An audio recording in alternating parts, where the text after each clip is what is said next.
السلام عليكم. أنا كمواطن يمني ورأي كل اليمنيين، الحرب الآن تهدأ. أي حرب بين السعودية وصنعاء والشرعية هي صالح الإمارات، صالح إسرائيل. نرجو إلى حل سياسي جنب البلاد والعباد الحرب. نحن مسلمين. وسأقول لكم إيش الأحداث اللي بتصير. الأحداث اللي بتصير بيضربوا إيران، وإيران من الخليج، وإيران بتريد بتحرق الخليج. هذه رسالة. تمام. المفروض خلوا إسرائيل تسد هي إيران. إيران بترد على إسرائيل لإسرائيل. إذا ضربت إيران من الخليج بيحرق. نحن شبعنا حرب. نحن نريد نعيش بكرامة وأمن واستقرار.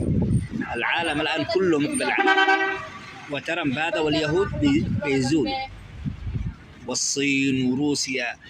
في شر كبير. إبليس شعر الحرب. نريد ناس حكماء عندهم عقل وعند يخافوا الله.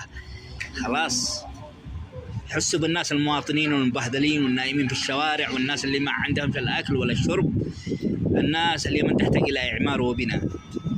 أرجو أن السعودية تفهم هذا الكلام.